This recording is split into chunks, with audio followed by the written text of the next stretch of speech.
Tiempo y previsión. Aunque muchos funcionarios gubernamentales no vean más allá de la próxima elección, los ciudadanos de a pie, que están sujetos a las leyes y políticas que esos funcionarios imponen, sí realizan previsiones que hacen que muchas de estas leyes y políticas tengan consecuencias muy diferentes de las que se pretendían.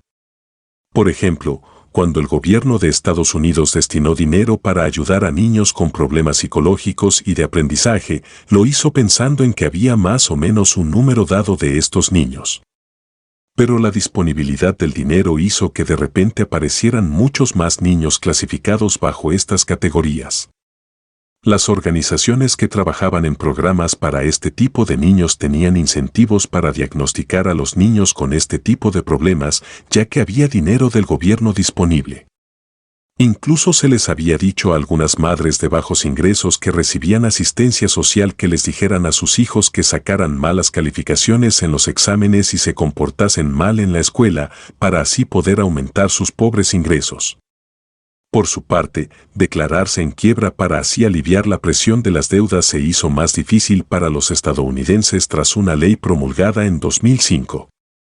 El número promedio de solicitudes de quiebra en Estados Unidos era de aproximadamente de 30,000 por semana, pero justo antes de que la nueva ley entrara en vigor, el número de solicitudes alcanzó un máximo de más de 479,000 por semana, e inmediatamente cayó por debajo de 4,000 por semana. Evidentemente, algunas personas se anticiparon al cambio en la ley de quiebra y se apresuraron a solicitarla antes de que la nueva ley entrase en vigor. En los países del tercer mundo donde los gobiernos han intentado confiscar la tierra para redistribuirla a los agricultores pobres, pasan muchos años desde que se realiza la campaña política para la redistribución de la tierra y el momento en que la tierra finalmente es transferida. Durante esos años, la previsión de los dueños de las tierras probablemente los llevará a descuidar el mantenimiento de su propiedad de la misma manera que cuando esperaban cosechar los beneficios a largo plazo de invertir tiempo y dinero en deshiervar, drenar, cercar y cuidar la tierra en general. Para cuando la tierra finalmente llegue a manos de los pobres, puede que sea una tierra mucho más pobre. En palabras de un economista del desarrollo, la reforma agraria puede ser una broma de mal gusto contra aquellos que ni siquiera se pueden dar el lujo de reír.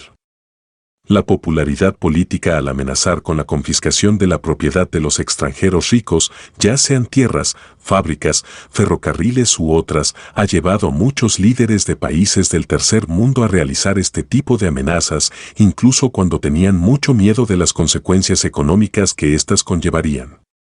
Este fue el caso en Sri Lanka a mediados del siglo XX, pese al consenso ideológico de que las grandes propiedades agrícolas extranjeras debían ser nacionalizadas, la decisión de hacerlo fue pospuesta sistemáticamente. Pero se mantuvo como una potente amenaza política y no solo hizo que el valor de las acciones de una de las compañías de té en la Bolsa de Londres se mantuviese baja en relación con sus dividendos, sino que también tendía a ahuyentar las inversiones y empresas extranjeras. Incluso amenazas muy generales o comentarios muy irresponsables pueden afectar las inversiones, como en Malasia, durante una crisis económica. El primer ministro de Malasia, Mahathir Mohamad, trató de culpar a los judíos y a los blancos de que aún tienen el deseo de gobernar el mundo, pero cada vez que denunciaba a algún chivo expiatorio extranjero, su moneda y su bolsa de valores caían en un 5%. Esto lo fue tranquilizando. En resumen, las personas son previsoras, ya sea que sean terratenientes, madres que reciben asistencia social, inversionistas, contribuyentes o cualquier otra cosa. Un gobierno que procede como si el efecto planeado de sus políticas fuese el único efecto posible, muchas veces termina sorprendido o indignado porque aquellos que están sujetos a sus políticas reaccionan de unas formas que benefician o protegen solo a ellos mismos, y en muchos casos con el efecto secundario de causar en dichas políticas resultados muy diferentes a los planeados. La previsión toma muchas formas en muchos tipos de economías diferentes. Durante periodos inflacionarios, cuando las personas gastan su dinero más rápidamente, también tienden a acaparar más bienes de consumo y otros bienes físicos, acentuando el desequilibrio entre la reducida cantidad real de bienes disponibles en el mercado y la mayor cantidad de dinero disponible para comprar estos bienes. En otras palabras, ellos anticipan las dificultades futuras encontrando bienes que necesitarán o adquiriendo bienes que guardarán para tiempos más difíciles, cuando el dinero comience a perder su valor tan rápidamente que ya no cumpla con su función. Durante la inflación galopante en la Unión Soviética en 1991, tanto los consumidores como los negocios acapararon bienes. El acaparamiento alcanzó proporciones sin precedentes, a medida que los rusos guardaban enormes cantidades de macarrones, harina, vegetales en conserva y patatas en sus balcones y llenaban sus refrigeradores con carne y otros bienes perecederos.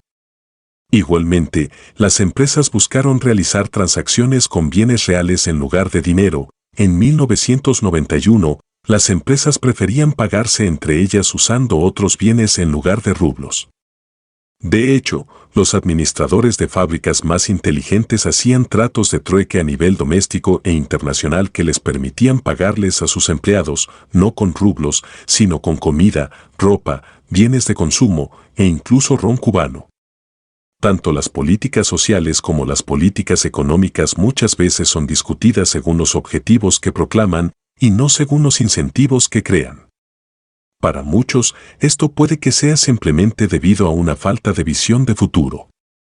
Sin embargo, para los políticos profesionales el hecho de que su horizonte temporal muchas veces esté limitado por la próxima elección, quiere decir que cualquier objetivo que es ampliamente aceptado puede ganarles votos, mientras que las consecuencias a largo plazo llegan demasiado tarde como para ser políticamente relevantes. Y el paso del tiempo puede hacer que cualquier conexión entre la causa y el efecto sea muy difícil de probar sin un análisis complicado que la mayoría de los votantes no pueden comprender o no se molestarán en hacerlo.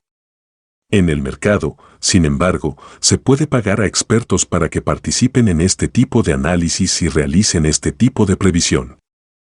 Es por eso que los servicios de calificación de bonos Moody's y Standard & Poor's bajaron la calificación de los bonos del estado de California durante la crisis de las eléctricas de 2001, incluso cuando no hubo ningún bono impago y el presupuesto del estado aún tenía un superávit en su tesoro. Lo que Moody's y Standard & Poor's previeron fue que los enormes costes de enfrentar la crisis de electricidad de California muy probablemente presionarían las finanzas estatales en los años venideros, aumentando la posibilidad de que California incumpla los pagos de los bonos estatales o se retrasen ellos, lo que sería lo mismo que un incumplimiento parcial.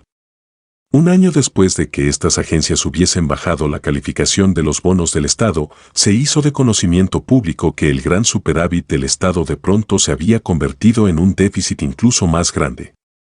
Muchas personas se mostraron sorprendidas por la noticia.